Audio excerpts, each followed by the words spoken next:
Good evening. Today is Thursday, June 10th, 2021. I'm your host, Evan George, and welcome to Bostopia Nightly News, your nightly rundown of all things Boss and Mass Poly.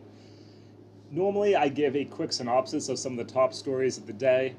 Most notably for today, it would be that the city of Quincy is going to be spending $100 million to stop sewage runoff from Boston Harbor.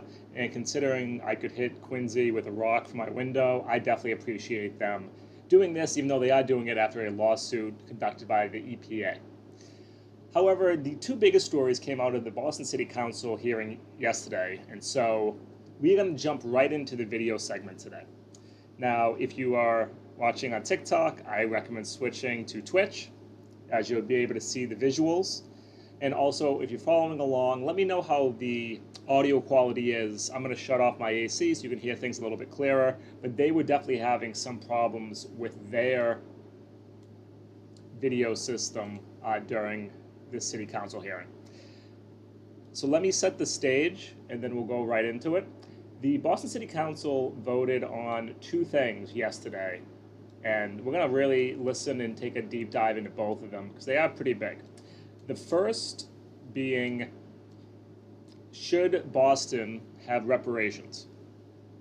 The concept of providing what is generally material financial restitution, reparations, redistribution, for the descendants of slaves, just because of how much wealth was extracted and continued to be neglected from both the slaves themselves and their descendants. I cannot recall on top of my head if any city has done this. I do not believe they have. At least no major city has done this. However, again, this is more of an exploratory committee, a hearing to do it. Even on the federal levels, the only bill that exists for reparations is really to set up a committee to discuss it, which is generally a way of saying we are going to discuss it, but don't think it's going to happen. However, I'm very interested to hear how the different councilors landed on this issue. Let me slide over to shut off the air conditioner. Zoom. And now let's go right into it. 0733. All those in favor, please indicate by saying aye. Aye. All those opposed say nay. The ayes have it. Docket 0733 has passed. Congratulations, colleagues. Madam Clerk, please read docket 0734. Docket 0734, Councilor Mejia offered the following order for hearing regarding reparations and their impact on the civil rights of Black Bostonians. Thank you, Madam Clerk. The chair now recognizes the at-large counsel from Dorchester. Councilor Mejia, the floor is yours. Yes, thank you, Mr. President. Do I need to turn this on? Okay. You're on. I'd like to add Councilor Bach as an original sponsor. She is hereby added. Thank you. I stand here today as an Afro-Latina who claims her Black roots. While simply being able to stand here and say that is a sign of the progress that we have made in the city as a country that we have made, it goes to show how much we have to fight just to get our foot in the door.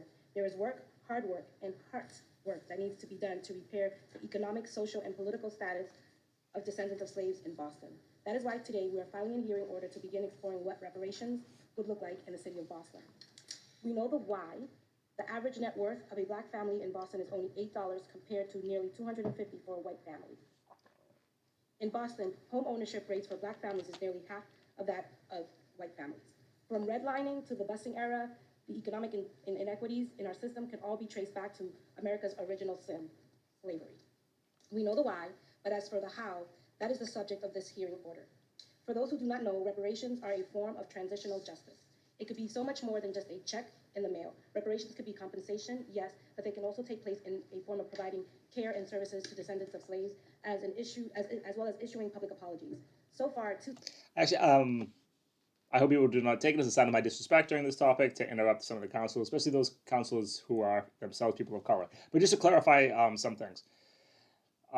First, Julie Mejia is setting the stage for the terminology, and what she did right there was basically to say that while reparations generally do, in at least my consciousness and most others, and how it is discussed academically, is the direct financial wealth restitution of the descendants of slaves.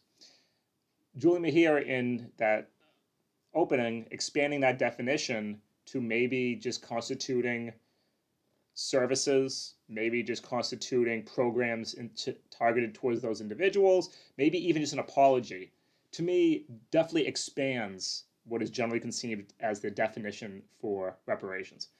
I have a lot of my own thoughts on it, and maybe it'll come up as we go through about the concept of reparations, both as a moral argument, as a policy, something which can or could, do people think, be achieved politically in this climate, and also, is it something that should be pursued by the left? I have thoughts on all those, but let's see how they go.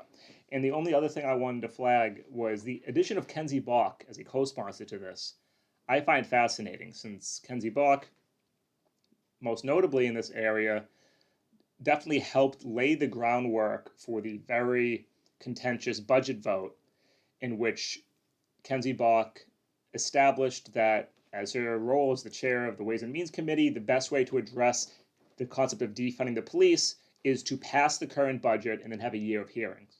And Lydia Edwards and Liz Breeden, who are generally seemed to be somewhere on that liberal left progressive spectrum, used Kenzie Bach's argument, used her methodological reasoning as their own justification. So her jumping on co-signing for reparations, I find fascinating, and I am looking forward to seeing what and why she decided to do that. Let's continue. 2 cities across the United States have committed to exploring reparations for their Black residents.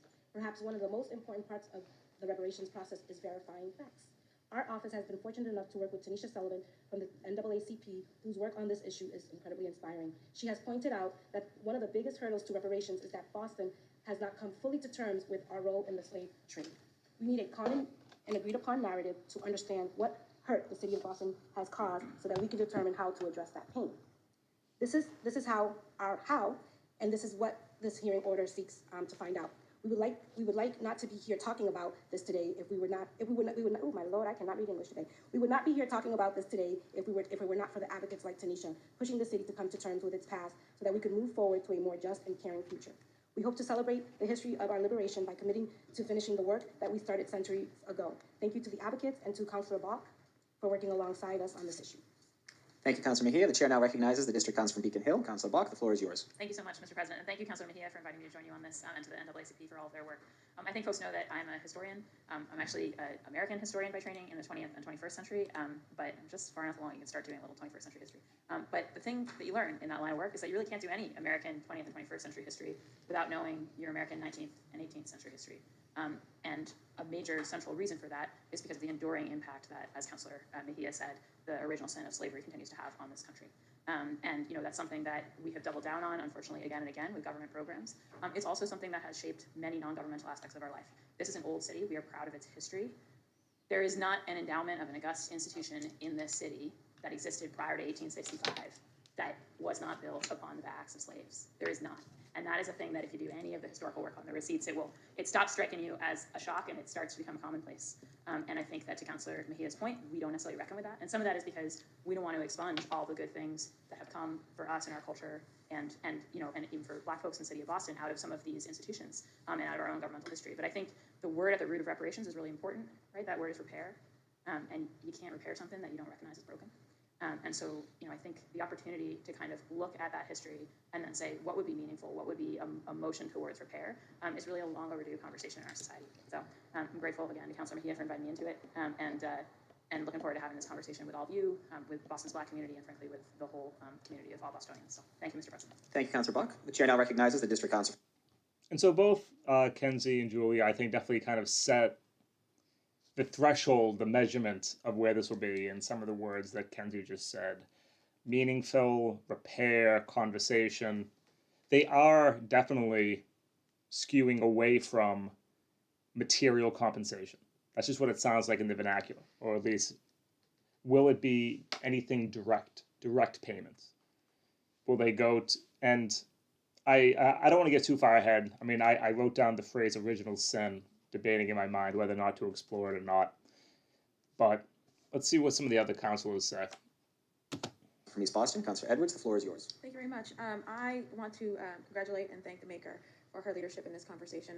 The co-sponsors actually in this, and I wanted to not only add my name but also add to this conversation that we oftentimes we would love nothing more than to say what happened is behind us, because we can look at success. We can look at myself, Councilor Campbell, Councilor Ayanna Pressley, or former Congresswoman Ayanna Pressley, excuse me, and you can see successes. You can see, what you see, however, is resilience. What you see is brilliance, but what you don't understand is that is not an example of us accomplishing and finishing the overall goal towards justice. The fact that there are people making it doesn't mean that the system doesn't need to be reformed and analyzed and reanalyzed. The fact that we have had greater injury, as in slavery was a horrible, horrific institution, doesn't mean its tentacles do not reinvent themselves and come through our criminal justice system or through the way that we have segregated through our housing. The fact of the matter is the conversation about reparations is holding up a mirror to ourselves as a community and saying not only where the injury was, but how it continues, and we're honest about it, and how our hands, and I include all colors of all hands and all institutional bodies, maintain that system. We do. We must acknowledge that in order to not just repair, but to completely overhaul and reform. And so I say this because I think this is an exciting conversation to have. And as Councilor Campbell noted to me recently, when we have those conversations about race, about deep pain, at the granular level that we do in Charlestown, you will find that people come with the most creative, open-hearted solutions. It's when we refuse to acknowledge someone else's pain, we refuse to acknowledge that there's an issue that continues, we just want to move on from this moment, that we get ourselves in trouble. So we must hold ourselves accountable, we must be transparent in all that we do, and acknowledge where we have made mistakes. So I'm excited to dive in, I'm excited to have this conversation. I look forward to maybe this conversation being more regular as a body, that we constantly and never walk away from the moment to analyze how we maintain and continue systems that are unjust. So I look forward to this. Thank you to the makers. Thank you, Councilor Edwards. Chair now recognizes the district councilor from Hyde Park, Councilor Arroyo. The floor is yours. And so again, I just keep writing down the key phrases that I'm hearing.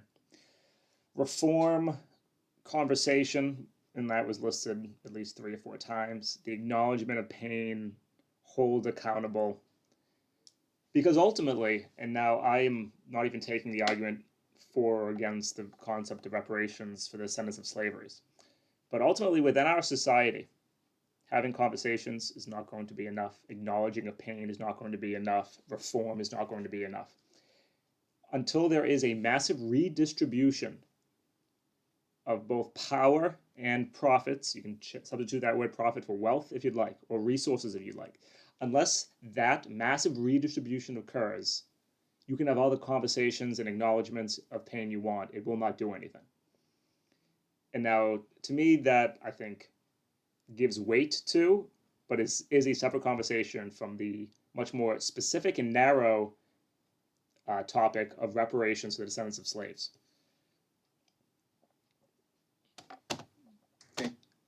Actually, I'm excited for the lawyer.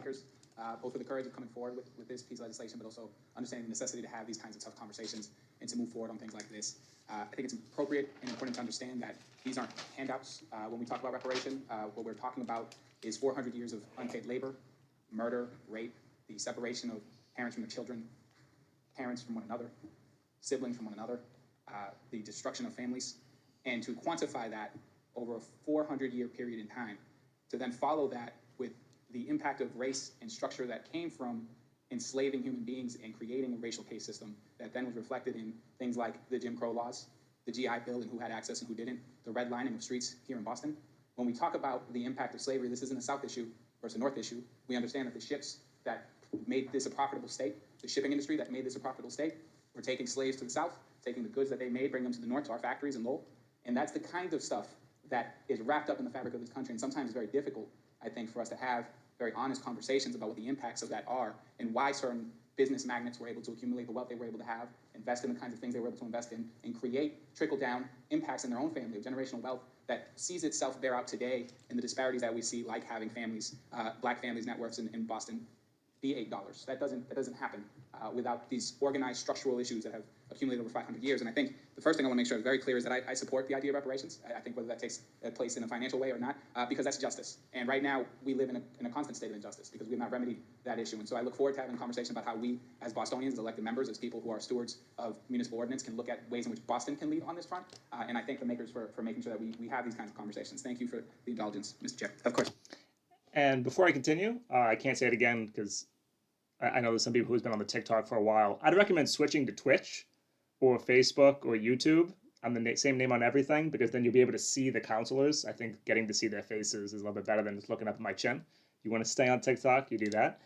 So Ricardo Arroyo brought up 400 years of unpaid labor, grounding it in material conditions. He brought up the phrase quantify.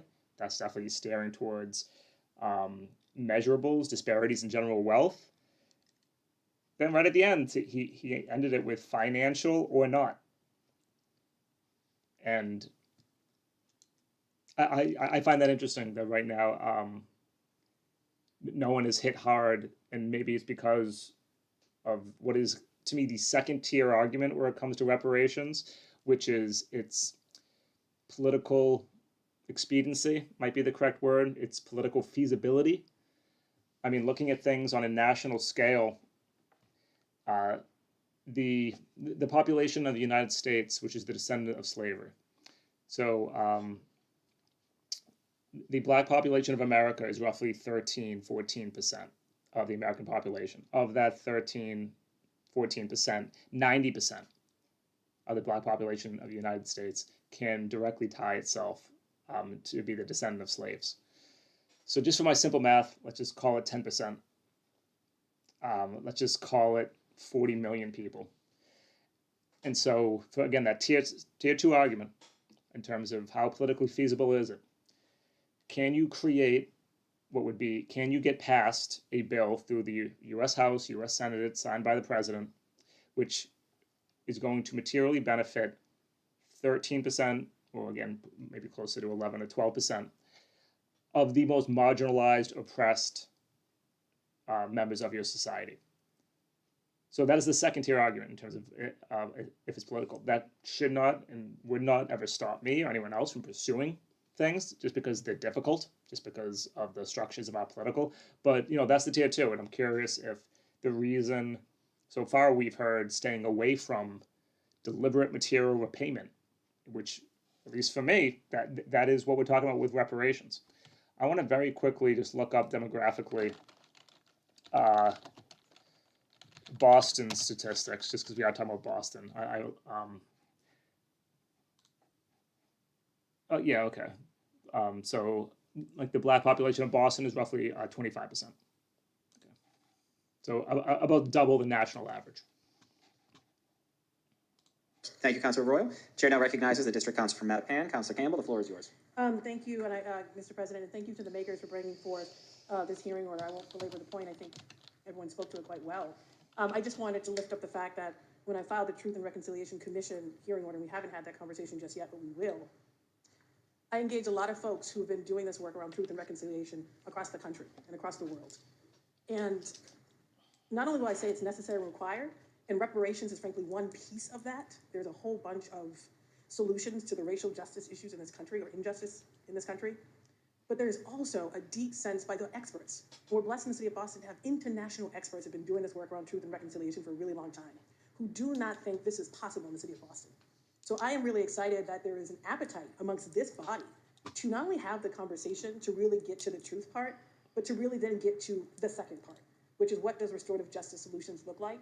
What does restorative justice changes in our legislative policies and budget conversations look like? What does inclusion look like? But it was disheartening when even putting together that hearing order on the Truth and Reconciliation Commission, which is designed to exist forever, to start the conversation to really dive into the truth part, because you can't get to the reparations part if you can't get to the truth part, which is what Councilor Mejia was speaking to. But I can't stress enough how there is still the pain and trauma in communities of color by folks who have been doing this work in Ireland and different places who do not think it is possible in the city of Boston. So I'm really proud of this body. I'm a little bit emotional because it really is exciting that we are taking the lead on a whole host of fronts to really set the stage of what's possible in the city of Boston in this moment in time. And I'm proud to work with each and every one of you. It's going to take all of us exercising leadership, coming out of our comfort zones to have these difficult conversations, because it triggers a whole bunch of emotion and trauma. I think it's on full display in some of the conversations related to our school committee right now. And so I just want to lift that up. I look forward to working and thinking about how the Truth and Reconciliation Commission hearing order could work in partnership with this. But that truth part is significant. And there is a sense of denial in many spaces, but there's also this sense that it can't happen in the city of Boston. I'm a woman of faith. I'm an optimist, hope, all that, joy, you name it. So I know it can. If we can lead with respect to creating institutions that led the way to abolish slavery, to end monarchies, right? If we can do all that, we should be able to do this in this moment in time, particularly against the backdrop of George Floyd's murder, COVID-19 devastating all of us, especially communities of color. and when thinking about what we want for our children in the next generation in the city of Boston. We can be the first, particularly on these issues, more expansive and broader than Illinois, than San Francisco, and I'm excited about the possibility. And I'm really grateful today in this moment in time to all of my colleagues for the words that were shared on how we make this happen in the city of Boston. So thank you, a little emotional, but thank you, add my name, and thank you to the makers. Thank They must always use the thank you to the makers language because they all keep saying it. I don't know why that has not stuck in my head, and I just hear it so much clearer now. My shirt does say "Welcome to Blarney's." I've had this shirt for like 10 years. It's not the Blarney Stone down here in Dorchester, but in terms of Andrea brought up like truth and reconciliation councils, and I definitely find that fascinating, and I think a lot more in line with what they're visioning than what reparations is generally considered to be.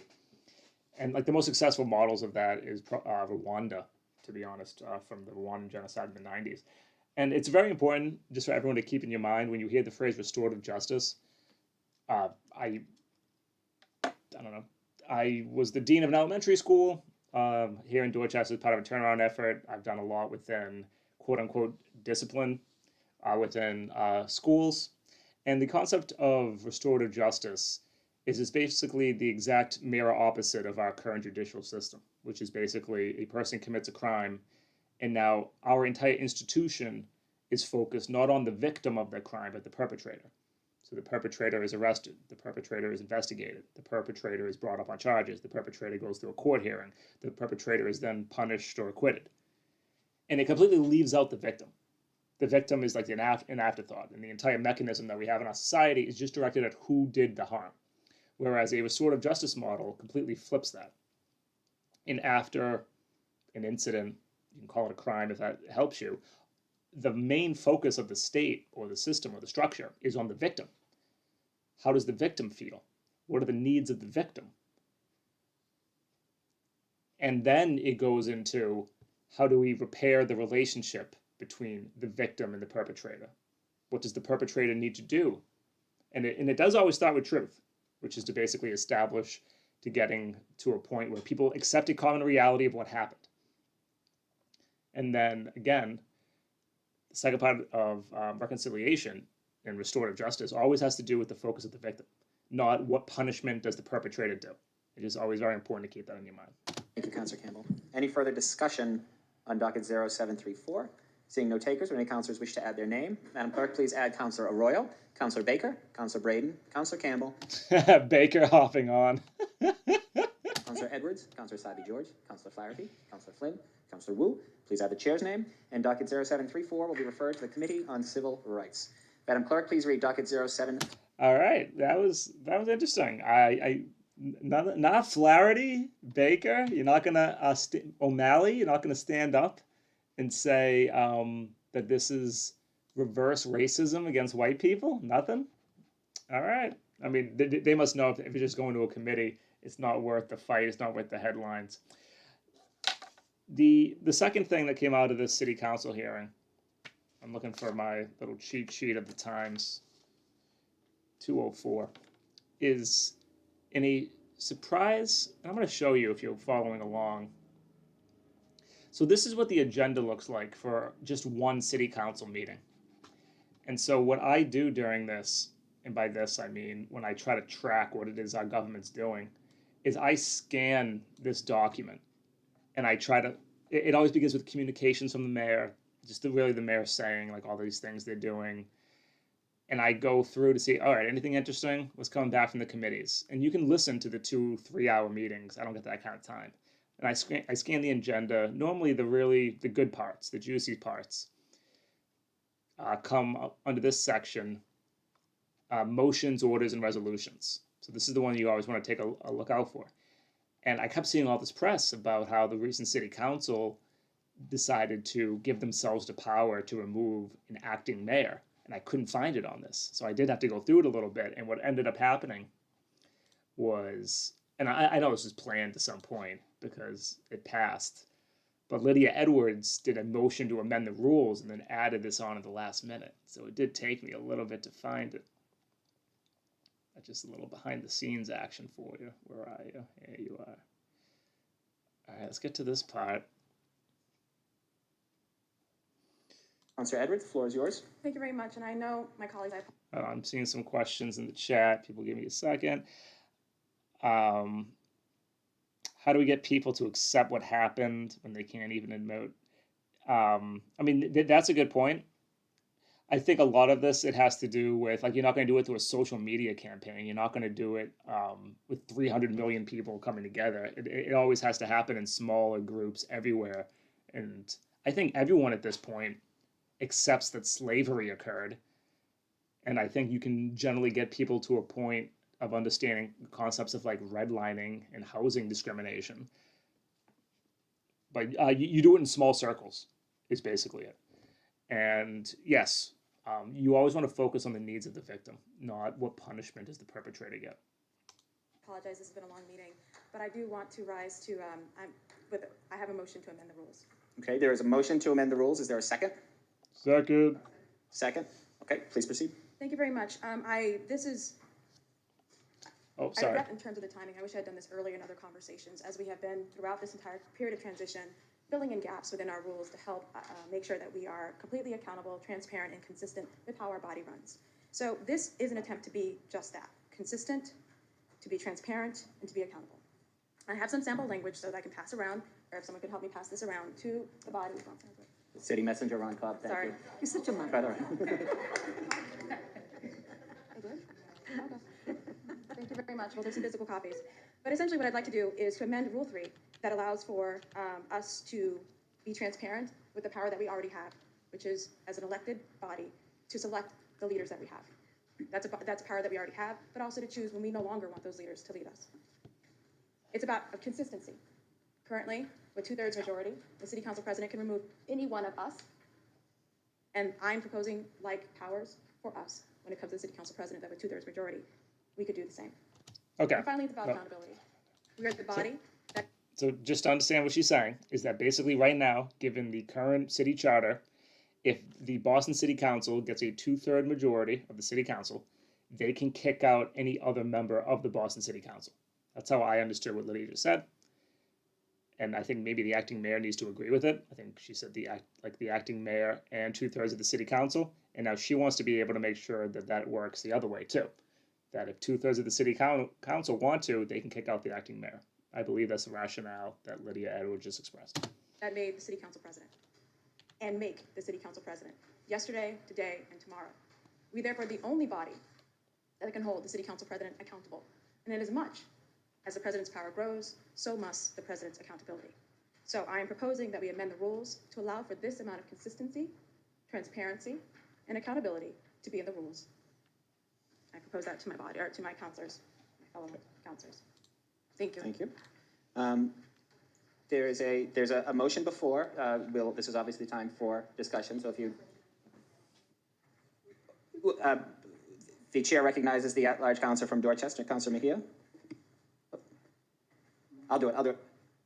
No, I'd like to have a better understanding of what is happening right now and what I'm going to be voting. If I'm going to be voting on something, I need some more understanding of it. That's all. Okay. Well, we'll get back to the maker. I'm going to allow for discussion now, and then I think the maker will perhaps go through what you just said again and maybe answer some questions you may have. The maker is such a weird language. I don't know why this has never like jumped out at me before. Why do you call it the author? But now the chair recognizes the district counselor from Hyde Park. Counselor Royal, the floor is yours. Thank you, Mr. Chair. I guess my question with this change is that the language specifically included, which I guess if you're watching this at home, you don't get to see that, is that it says, except that by a vote of 2/3 of the members present, but in no case by less than a simple majority of the membership, the council may declare the role vacant and conduct a new election for council president, but it doesn't give a reason. And if I understand the reason which the council can, with a 2/3 vote, remove somebody from the body, it's Rule 40, I believe it's 40A, and it requires a conviction in a felony or a violation of the state law.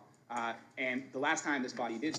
Okay, I guess Aurora is really good with the rule stuff. So I guess as Aurora was explaining to us, I'm just narrating this more for my clarity than anything, that the city council does not have the power just to kick people out if they get the 2/3.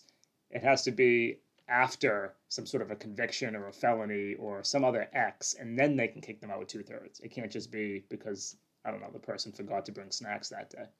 so was in the case of, and the only time, to my knowledge, was in the case of Councilor Turner, and it was found that they did not actually have the power by the court system, and there was a settlement paid out to that because it was found that the council did not have the ability to remove a duly elected officer. And I don't see in this proposed language a reason provided for why such a vote could be conducted. It doesn't say specifically in the case of, say, a federal conviction or the violation of a state law. It just says that at any time, for any reason, on a whim, the council could try to remove a president who they've already elected. I actually disagree with that, and I would like to know from the maker, perhaps, why the belief that we shouldn't quantify under what terms we remove a council president, which is different than removing a sitting city councilor. But the rule that was referred to for removing a sitting city councilor requires literally a conviction of a federal crime or a violation of state law. And so I just want to kind of get a clearer picture of why this changed and why now. But I would be a no on this. Thank you. Thank you, Councilor Royo. Councilor, just one second, just to answer the question, excuse me. Did you want to speak to that, Councilor? can wait for Okay, the thank you. question. The chair recognizes the at-large council from Dorchester, Councilor Mejia. Hi, yes, for all those who are tuning in, we're all learning together here. I just want to be clear. This is something that we're going to pass so that we can remove you as the president as well as a city councilor. No, that's, That's what I'll he's shaking his defer. head to. No? I will no, that's fine. Through somebody, you can ask the question. I need to know Through the what's chair, the- Councilor Edwards wants to address some of the concerns that were brought up by Councilors Arroyo and Councilor Mejia. Councilor Edwards, the floor is yours. Sure, so we have a question of timing, of standards, and of who this applies to. It applies to the city council president that we elect. So our city council president is acting Mayor Janey. It applies to the city council president. She happens to also be the acting mayor now, but this would be a rules change. It would apply to all city council presidents regardless of what they become. So just want to answer that. And in terms of timing and standards, in terms of the standards, you are correct, Councilor Arroyo. I did not put in its specific language because it's the 13 of us that elect somebody versus the thousands of people that elect each of us to be in this seat. So the standard should be higher to remove any of us from the seat, especially if it's the 13 of us going to vote for it. So I think it's a little different, and I think And Brady, clarify for me if you're still watching this on the TikTok.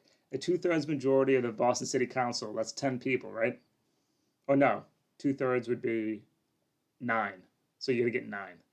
Correct me if I'm wrong and if you're still watching. that's also why I chose 2/3, because that is consistent with that language, that it shouldn't be that easy on a whim for anybody that we've elected to then, with a simple majority, which could have been the standard, to be just removed. We want the city council president to have a certain amount of autonomy. And then in terms of timing, I said it when I opened my remarks, I regret not doing this earlier. I think when we had the conversation about Rule 51 and we were discussing all this special, I really regret that. I think this should have been happening there, but I don't want to do it after or if there's a back and forth over something larger like a $3 billion budget. Things are going well. We've gotten the charter amendment through. We've gotten, I think we're going to get the East Boston, the new trust through. We are working together well, and I think it's when those moments when we have that we should put in standards of accountability so that it's not seen as retaliatory. Any further discussion? Okay. Chair recognizes the district council from Dorchester, Councilor Baker. The floor is yours. So rule change, we're not looking to remove anyone now. This is just a rule change here that would give us the ability, if there were an offense, that we could have this Look at discussion. that suit. Would that be correct? The chair recognizes the district council from East And the Boston. offense could be whatever, It doesn't have to be anything. You are correct. It's just a rule change. Okay. Nothing else is happening. That's it. okay, can I ask another question through the chair? Chair recognizes the so district council from Dorchester. Oh wow, So we she have the seems rule pretty change. irritated. Something happens, whatever, we decide that we remove that chair who's the council president, happens to be the mayor right now. So that person would need to step down from mayor, and then would we elect a new president? You would. It does say that. in And the then rules. would that president, whoever, become the mayor? Correct. Okay, thank you, Mr. Chair. Thank you, Councilor Baker. Chair recognizes the district councilor from Hyde Park, Councilor Royal. The floor is yours. Yeah, Councilor Baker actually sort of hit the nail on the head with what I was trying to figure out, which is essentially, we can say it's not on a whim, we can say what it is, but if you end up with, for any reason, or no reason at all, removing a city council president by a 2/3 majority when they happen to already be, say, the acting mayor, that to me seems like an irresponsible decision to be making on the fly this way. And I would just say that I'm not necessarily opposed to, in the future, looking at how we do this for certain codes of conduct or things like that. I think that's appropriate. But in an instance like this, where we're midstream, where almost to the end of I think we're very near a new election, and essentially next January we would create new rules and we'd have the ability to deal with all these things. I just don't think it makes sense to do this right this second under the conditions that we're in right now. And I'm not certain that I would ever agree with this kind of language where it just doesn't seem responsible to me that we're not creating, say, code of conduct, and this could instead say come down to disagreements or political machinations. And so I would still be a no at the moment, but Councilor Baker's questions actually clarified what I was going to ask. So thank you to Councilor Baker. Yeah, 2 points. One, I mean, actually, everyone seemed generally a little confused. And so maybe, I mean, I assumed, and I can't imagine this didn't happen, that Lydia has spoken to all of them individually to try to get a sense of where they were on this, would they support it or not. But just from some of the more practical questions and just from everyone's body language, they definitely seem confused at this, which I find pretty interesting. Answer the question on TikTok. Yes, I sped it up to like 1.3. Let me know if you need me to tune it down a little bit. Baker, and thank you to Councilor Edwards for answering. Thank you, Councilor Arroyo. Any further discussion on the motion that's been properly before us and seconded? Seeing none, Councilor Edwards, seconded by Councilor Braden, has an motion that will amend Rule 3, which is properly before. So, okay, I'm going to now reverse it. She absolutely did speak to at least enough people to get this to pass. Because there is no way that, let's say, for example, Michelle Wu or Kenzie Bach or Michael Flaherty, I mean, he might have been kept out of the loop, that Kenzie Bach and Michelle Wu would not be speaking right now unless they already knew this was going to happen. And so she probably did. Again, it would have been insane to me if she didn't, though some of Ricardo's questions, maybe they discussed it ahead of time and Lydia didn't add kind of that input in. I know how the vote goes, but yeah, I mean, I wasn't sure if there'd be more conversation, more discussion. And if with Kenzie Bach and Michelle Wu not participating, then yeah, this has already been a decision which they have discussed in depth. For all of us, and we have the text. Just my guess. I don't know anything. Just saying. The chair recognizes the district council from Dorchester. So I've been here for almost 10 years. I'll stand up. I'll be here for 10 years. And so all of the controversial votes start right here. It's been me first or me second my entire career. I make a request we start on that side of the room. That's your call. I would just, you know what I'm saying? This is a controversial thing. I got to jump out front, you know, so. Okay. The fuck is he talking about? Is he making a joke?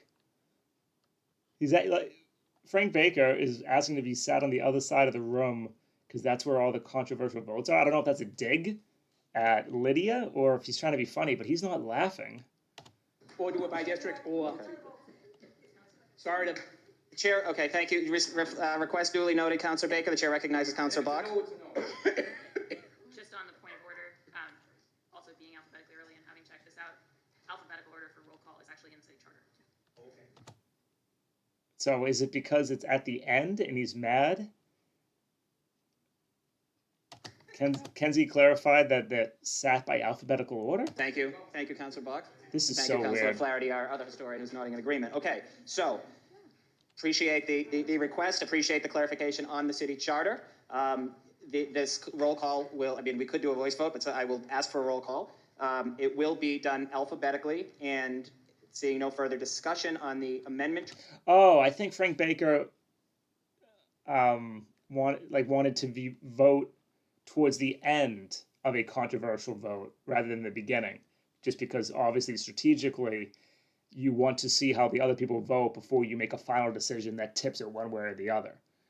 However, Frank Baker, who's been on the council for 10 years, didn't know that they always do it by alphabetical order, apparently.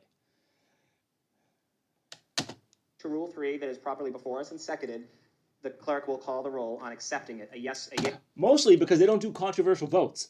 This is why the Boston City Council sucks, is they generally always pass things unanimously. So maybe for the first time ever, Frank Baker is now not used to everyone going, yay, all together. But Yay or a yes vote means you accept it, a no or nay vote means you reject it. On Councilor Edwards' motion, Councilor Arroyo. No. Councilor Arroyo, no. Councilor Baker. Yes. Councilor Baker, yes. Councilor Bach. Councilor Bach, yes. Councilor Braden. A-B. Councilor Braden, yes. Councilor Campbell. Yes. Councilor Campbell, yes. Councilor Edwards. Yes. Councilor Edwards, yes. Councilor Asabi George. Yes. Councilor Asabi George, yes. Councilor Flaherty. Yes. Councilor Flaherty, yes. Councilor Flynn. Yes. Councilor Flynn, yes. Councilor Mejia. Present. Councilor Mejia, present. Councilor O'Malley. Yes. Councilor O'Malley, yes. And Councilor Wu. Yes. Councilor Wu, yes. Excuse me, Mr. President. Councilor Edwards' motion has passed with 1 in the negative, 10 My right minute, 12. Yep. 10 in the affirmative, and 1 present. Great, thank you very much. Okay. Wow. And that is how it's done, apparently. We're gonna wrap up there. Again, I wanted to get through. I knew that would take a while, so I wanted to start with that. I also just sat through 2.5 hours of meetings, so I am pretty tired. What we just watched was the recent city council where they discussed setting up a committee for reparations and also changing the rules allowing the Boston City Council to have the power to kick out the acting mayor, basically. Something that wasn't discussed, oh, I guess maybe it briefly was when Frank Baker actually asked a good clarifying question, which would be, if we did choose to exercise this and kick somebody out, does that then mean that we just vote on a new person and that new person becomes the acting mayor? To which Lydia said yes. So I guess that still narrows the scope to any acting mayor would have to be appointed by the Boston City Council and come from the Boston City Council itself. All right, fascinating. Well, I certainly learned something this evening. I hope you did too. As always, best way to support the show is to share on social media, like, follow, especially on YouTube and Twitch. Tomorrow is Friday, so there will be no night show. I will still do the podcast in the morning and the TikTok as always.